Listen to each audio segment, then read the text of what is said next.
الحمدللہ وکفا وسلام علی عبادہ الذین اصطفیٰ۔ محترم ناظرین و سامعین، ہماری آج کی گفتگو کا عنوان ہے دین و اخلاق۔ اسلام ایک دین ہے، کچھ چیزوں کے ماننے اور ان پر عمل کرنے کا نام ہے۔ عمل میں سب سے زیادہ اونچا عمل اخلاق ہے۔ اللہ تبارک و تعالیٰ نے اپنی کتاب قرآن مجید میں حضرت محمد رسول اللہ صلی اللہ علیہ وسلم کے اخلاق کی تعریف کرتے ہوئے ارشاد فرمایا، اِنَّکَ لَعَلَىٰ خُلُقٍ عظیم، اے پیغمبر آپ اخلاق کے بہت اونچے مرتبے پر ہیں۔ تو اخلاق کی عظمت سب سے بڑھ کر ہے۔ اگر اخلاق اچھے نہ ہوں تو سارا عمل بیکار ہو جاتا ہے۔ حضرت محمد رسول اللہ صلی اللہ علیہ وسلم نے یہ بات بھی فرمائی کہ بُعِثْتُ لِأُتَمِّمَ مَكَارِمَ الْأَخْلَاقِ، مجھے اللہ تبارک و تعالیٰ نے اس لیے بھیجا ہے تاکہ میں اعلیٰ اخلاق کی تعلیم دوں، لوگوں کو اچھے اخلاق سکھاؤں، لوگوں کے اخلاق ٹھیک کروں، سچائی، دیانت، امانت، لوگوں کے ساتھ ہمدردی اور محبت، یہ تمام چیزیں اخلاق کا ایک حصہ ہیں۔ اخلاق دراصل انسانیت کا جوہر ہے۔ اخلاق دین سے الگ نہیں ہے بلکہ دین کا ایک جز ہے اور بہت اہم جز ہے۔ اس لیے اسلام نے سب سے زیادہ اخلاق کی تاکید کی ہے اور اس کو بہتر سے بہتر بنانے پر زور دیا ہے۔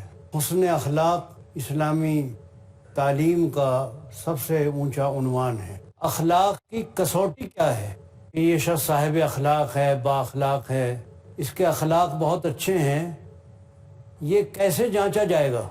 اس کو معلوم کرنے کا معیار کیا ہے؟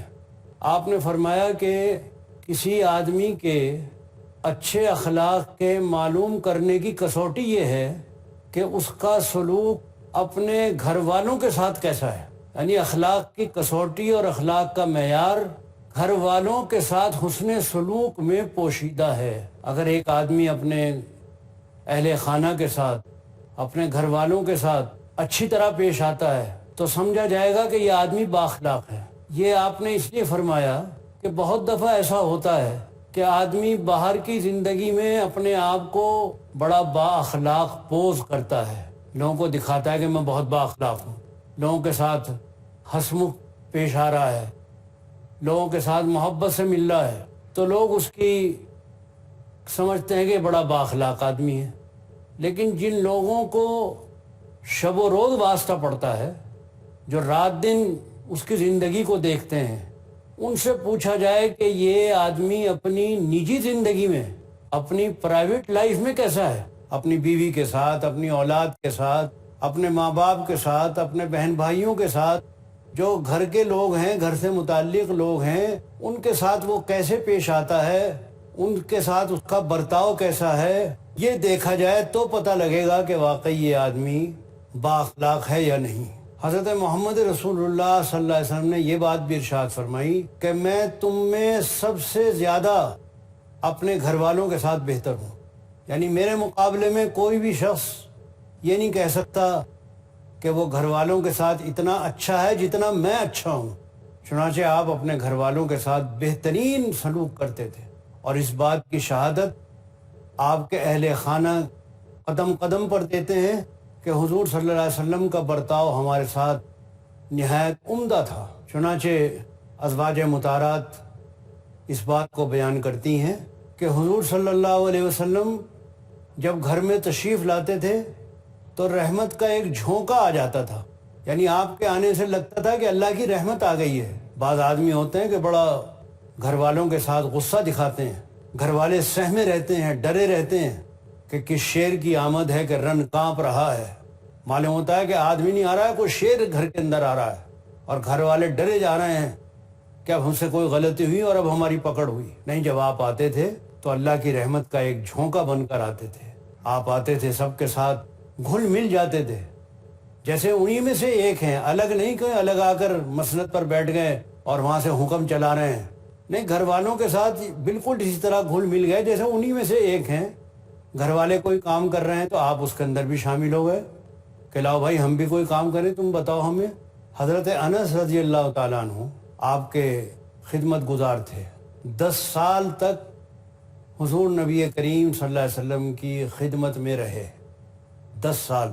حضرت انس کا بیان یہ ہے کہ اتنی لمبی مدت میں کبھی حضور نے نہ مجھے کبھی ڈانٹا، نہ کبھی برا بھلا کہا، نہ کبھی میری دل شکنی کی کوئی بات ارشاد فرمائی، نہ کبھی یہ کہا کہ یہ کام تم نے یوں کیوں کیا اور یہ کیوں نہیں کیا۔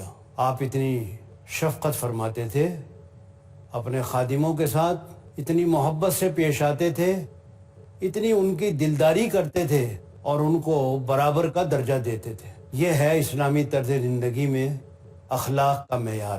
اپنے سے طاقتور کے سامنے تو آدمی بااخلاق بنی جاتا ہے، جھکنے لگتا ہے، لیکن اپنے سے کمزور جو آپ کا خادم ہے، آپ کا نوکر ہے، آپ کا زیر دست ہے، اگر آپ اس کو کچھ سنا دیں تو سن بھی لے گا، وہ برداشت بھی کر لے گا۔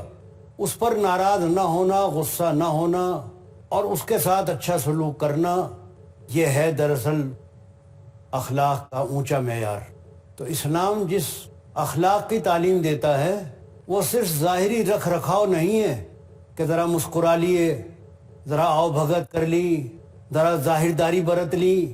یہ ظاہر داری برتنے کا نام اخلاق نہیں ہے، یہ تو اس اخلاق کا ایک اظہار ہے جو آپ کے دل میں اپنے بھائی کے لیے محبت اور خلوص ہونا چاہیے۔ اصل میں تو اس خلوص کا اظہار ہے۔ اگر دل میں اپنے بھائی کے لیے محبت ہے، دل میں خلوص ہے، تو آپ اس کے لیے پیچھے جا رہے ہیں، آپ اس کے لیے تواضع کا اظہار کر رہے ہیں، لیکن وہ دل کے اندر محبت ہے، ظاہر داری نہیں ہے، دکھاوا نہیں ہے۔ اب جو ہماری زندگی میں ایک دوہرا معیار ہے کہ دل میں خوشی ہو نہ ہو، اوپر سے کہہ دیں گے جی آپ سے مل کے بڑی خوشی ہوئی، چاہے اندر دل میں ہو رہا ہو کہ میں کیا مصیبت آ گئی، لیکن ظاہری طور پر دکھاوے کے طور پر کہہ دیں گے بڑی خوشی ہوئی۔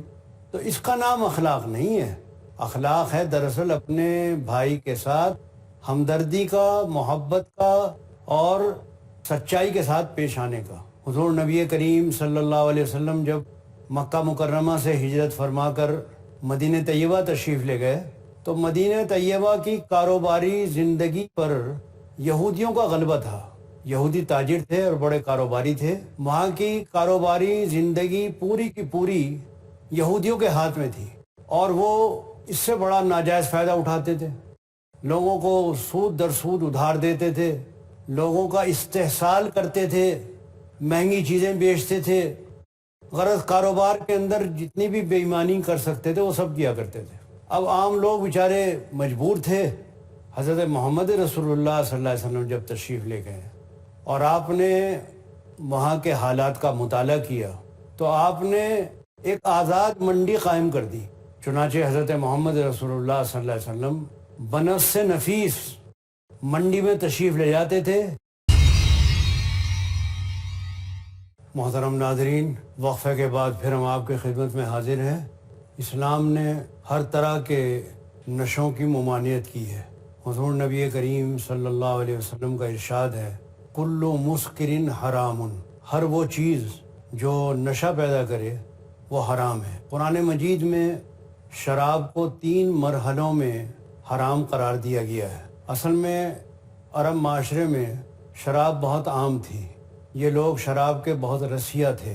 یہ کہہ لیجئے کہ شراب ان کی گھٹی میں پڑی ہوئی تھی، لوگ پیتے تھے اور پینا کوئی برا نہیں سمجھا جاتا تھا، بلکہ اس معاشرے میں فخر کی بات سمجھی جاتی تھی۔ ایسے معاشرے میں اور ایسے حالات میں اسلام آیا، قرآن نازل ہوا تو قرآن مجید نے بڑے نفسیاتی انداز میں شراب پر روک لگائی۔ قرآن کا طریقہ یہ ہے کہ وہ ایک دم کوئی آرڈیننس جاری نہیں کر دیتا کہ اس نے حکم جاری کر دیا کہ یہ کام مت کرو، بلکہ قرآن کا طریقہ یہ ہے کہ وہ پہلے زمین تیار کرتا ہے، بالکل اسی طرح جیسے ایک کسان کھیتی کے بونے سے پہلے اور بیج ڈالنے سے پہلے زمین کو تیار کرتا ہے، اس میں ہل جوتتا ہے، زمین کو ملائم کرتا ہے، اور جب زمین تیار ہو جاتی ہے تو پھر اس میں بیج ڈالتا ہے۔ اور بیج ڈالنے کے بعد پھر اس بیج کی آبیاری کرتا ہے، اس کو پانی دیتا ہے، اس کی دیکھ بھال کرتا ہے۔ نتیجہ یہ ہوتا ہے کہ وہ بیج پھلتا پھولتا ہے، پیداوار دیتا ہے۔ یہ ایک فطری طریقہ ہے کسی کامیابی کے حاصل کرنے کا۔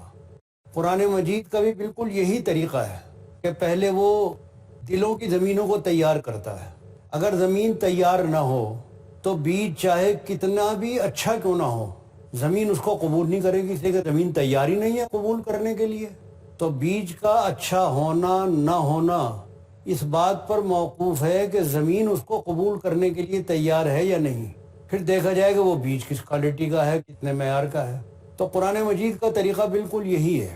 جیسے کسان کا کھیتی کا طریقہ ہوتا ہے، وہی طریقہ اللہ تبارک و تعالی ماہر نفسیات ہیں، خالق و پروردگار ہیں، انسان کے بنانے والے ہیں، وہ رگ رگ سے واقف ہیں انسان کی، تو وہ پہلے دلوں کی زمین تیار کرتے ہیں۔ قرآن مجید نے شراب کے سلسلے میں یہی کیا کہ پہلے دلوں کی زمین کو تیار کرنا شروع کیا۔ شراب کی برائیاں بیان کی کہ یہ بڑی بری چیز ہے، اس میں یہ نقصانات ہیں، اس میں یہ نقصانات ہیں، اگر اس میں کچھ فائدہ بھی ہے تو بہت تھوڑا فائدہ ہے، نقصان اس سے کہیں زیادہ ہے، تاکہ دل و دماغ اور ذہن اور قلوب اس کو قبول کرنے کے لیے تیار ہو جائیں اور ان دماغوں میں یہ بات بیٹھنے لگے کہ واقعی شراب اور نشہ جو ہے وہ اچھی چیز نہیں ہے۔ جب دلوں کی زمین تیار ہو گئی تو اب ایک دم آرڈر نہیں کیا کہ یہ صدیوں کے عادی لوگ جو شراب کے اندر ڈوبے ہوئے ہیں، ایک دم اگر ان پر کوئی حکم چڑھایا جائے گا تو یہ حکم نہیں مانیں گے۔ اس لیے پہلے تو دلوں کی زمین کو تیار کر لیا، اس کے بعد دوسرا حکم آیا۔ دوسرا حکم یہ آیا کہ لا تقربوا الصلاۃ وانتم سکارا۔ دیکھو بھائی، جو نماز کے اوقات ہیں ان میں شراب مت پیا کرو، نماز کے اوقات کو چھوڑ کر باقی اوقات میں پیا کرو، لیکن نماز کے وقتوں میں مت پیا کرو، اس لیے کہ نماز تم نشے میں پڑھو گے تو تمہیں پتہ بھی نہیں لگے گا کہ تم کیا کہہ رہے ہو۔ نشے میں آدمی کو پتہ نہیں لگتا کہ وہ کیا کر رہا ہے اور کیا کہہ رہا ہے۔ تو جب یہ حکم آیا تو کافی حد تک شراب میں کمی آ گئی۔ اب وہ جو مستقل ہمہ نشہ تھا وہ ہمہ نشہ نہ رہا، بلکہ کافی وقت ایسا گزرنے لگا کہ جس میں نشہ نہیں کیا جا، تو کمی آ گئی۔ جب لوگ اس کمی کے عادی ہو گئے اور ماحول اس کے لیے اور فضا اچھی طرح تیار ہو گئی، تو بس پھر آخری حکم آ گیا کہ شراب مت پیو، یہ بہت خراب چیز ہے، بہت گندی چیز ہے، رجس من عمل الشیطان، یہ تو بڑی ناپاک اور گندی چیز ہے اور شیطانی عمل ہے، اس کا تو بالکل پاس بھی مت پھٹکو۔ بس یہ حکم آنا تھا کہ بہت سارے لوگ جو شراب پی رہے تھے انہوں نے شراب وہیں چھوڑ دی، اور تاریخ میں یہ بات موجود ہے کہ مدینے کی گلیوں میں شراب پانی کی طرح بہنے لگی، لوگوں نے مٹکے الٹ دیے، سراہیاں توڑ دیں، جام بہا دیے۔ اگر کسی محفل میں شراب نوشی ہو رہی تھی، اگر آدھا گلاس پیا ہوا تھا، آدھا باقی گرا دیا گیا۔ نبی صلی اللہ علیہ وسلم نے حکم دیا کہ شراب کے برتن استعمال نہ کرو، یعنی ہر طرح سے پوری پابندی لگی، اور تاریخ میں یہ بات موجود ہے کہ یہ پابندی بہت کامیاب رہی، اور اس وقت سے لے کر یعنی تقریباً 1500 سال پہلے سے لے کر جب سے شراب پر پابندی لگی تھی، اس وقت سے لے کر آج تک اسلامی طرز زندگی اور اسلامی معاشرے میں شراب کو معیوب سمجھا جاتا ہے۔ تو یہاں ہم اس بات کو بتا رہے ہیں کہ اسلام میں شراب اور دوسرے ہر طرح کے نشے، چاہے وہ میڈیکل نشہ ہو یا کوئی اور نشہ ہو، کسی قسم کی چیز جو نشہ پیدا کرے وہ حرام ہے۔ کل مسکر حرام، ہر نشہ آور چیز حرام ہے، اور اس کے اوپر اسلامی سوسائٹی میں کافی حد تک عمل ہوتا ہے۔ اس کے مقابلے میں غیر اسلامی سوسائٹی نشے سے پاک بہت کم ہے۔ ہم آپ کے سامنے نئے دور کی ایک مثال پیش کرتے ہیں۔ نئے دور کی مثال ہے امریکہ کی۔ اس ترقی یافتہ ملک میں جب جرائم کی رپورٹ سامنے آئی اور معلوم ہوا کہ بہت سارے جرائم کے پیچھے اس نشوں کا اور شراب کا ہاتھ ہے، تو اس بات کی کوشش ہوئی کہ امریکی سوسائٹی کو نشوں سے نجات دلائی جائے۔ اس کے لیے بے شمار رقم خرچ کر کے پروپیگنڈا کیا گیا، ذرائع ابلاغ استعمال کیے گئے، اور لوگوں کو آگاہ کیا گیا کہ شراب کے کیا کیا نقصانات ہیں۔ جب اس کے لیے ماحول تیار ہو گیا تو امریکن کانگریس کی اکثریت سے نشہ بندی قانون پاس ہوا۔ لوگوں کی مرضی سے پاس کیا تھا، کوئی زبردستی تھوپا نہیں کیا تھا، اس کے باوجود وہاں کے معاشرے نے دل سے اس قانون کو قبول نہیں کیا اور شراب پہلے کی طرح اسی طرح عام ہوتی رہی، بلکہ ناجائز شراب کی بھٹیاں گھر گھر کھل گئیں اور گھٹیا شراب پی جانے لگی، جس کی وجہ سے لوگوں کی صحت بھی متاثر اور زیادہ ہوئی۔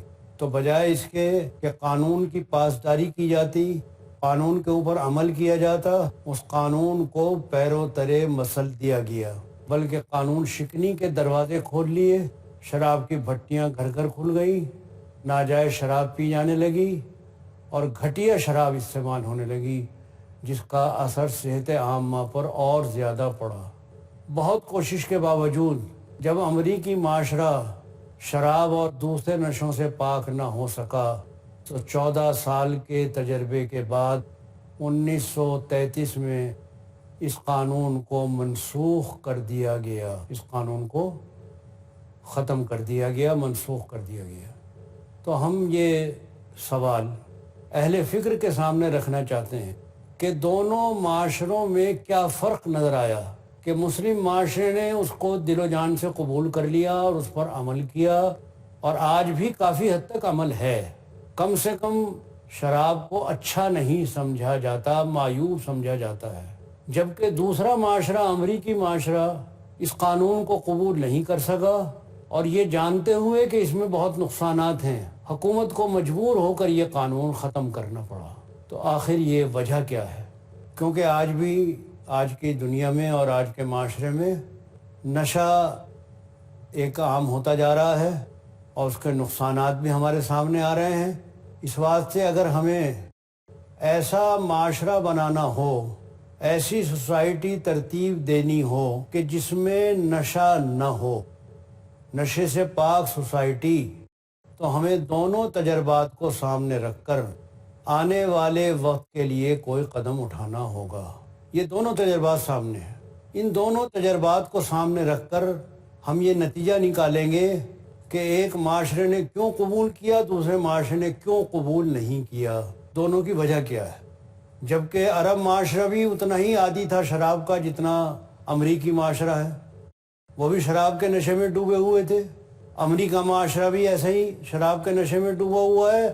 شراب کے عادی ہونے میں دونوں معاشرے برابر ہیں، لیکن چھوڑنے کے اندر مسلم معاشرہ نے اپنا طریقہ چھوڑ دیا، امریکی معاشرے نے نہیں چھوڑا۔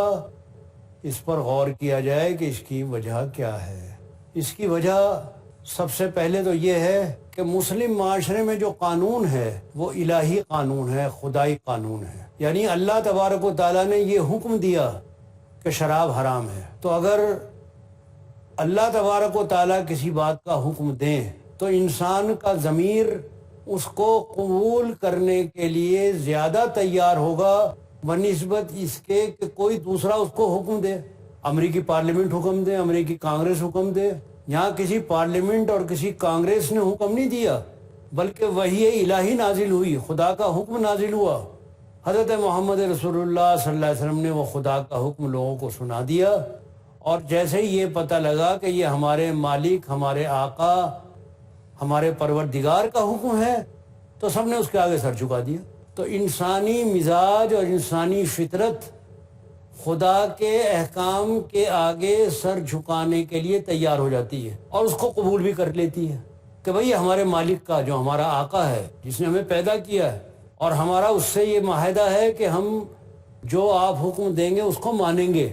یہ معاہدہ ہے نا کہ پروردگار جو آپ ہمیں حکم دیں گے ہم اس کو تسلیم کریں گے۔ اسلام ایک معاہدے کا نام ہے، جو بندے اور رب کے درمیان ایک معاہدہ طے پاتا ہے کہ پروردگار آپ حاکم ہیں، حکم دیں گے، اور ہم محکوم ہیں، آپ کے بندے ہیں، ہمارا کام ہے اس کو قبول کرنا۔ تو یہ معاہدہ طے پا گیا ہے بندے اور پروردگار کے درمیان، اور اس کو ہماری فطرت نے قبول کر لیا ہے۔ یعنی صرف یہ زبانی لپالپی نہیں ہے، بلکہ دل نے اس کو مان لیا ہے، دل کی گہرائیوں میں یہ بات اتر گئی ہے کہ ہم اپنے رب کے حکم کے خلاف نہیں کریں گے۔ ان الحکم الا للہ، حکم دینا اللہ کا کام ہے، کیونکہ وہ ہمارا خالق ہے۔ الا لہ الخلق والامر، اس کا حاکم ہونا بالکل برحق ہے، اس لیے کہ وہ خالق ہے، پیدا کرنے والا ہے۔ جب اس نے پیدا کیا ہے تو حکم بھی وہی دے گا. تو چونکہ وہ حاکم برحق ہے جس کو انسانی فطرت قبول کرتی ہے، اس لیے پروردگار کے حکم کو مانا گیا اور امریکی کانگریس کے آرڈیننس اور حکم کو نہیں مانا گیا. تو انسانی فطرت کے ساتھ جو چیز ہم آہنگ ہے، جو چیز میل کھاتی ہے، وہ ہے پروردگار کا حکم. اس لیے ایک کامیاب رہا، ایک ناکام رہا. تو بات بڑے غور و فکر کی ہے. اہل دانش اور اہل نظر ذرا اپنی عقل و سمجھ سے کام لے کر ان تمام پہلوؤں پر نظر ڈالے تو شاید زندگی کے مسائل کا کوئی حل ان کے سامنے آ جائے. اسی بات پر ہم اپنی بات کو ختم کرتے ہیں اور دعوت فکر دیتے ہوئے رخصت ہوتے ہیں.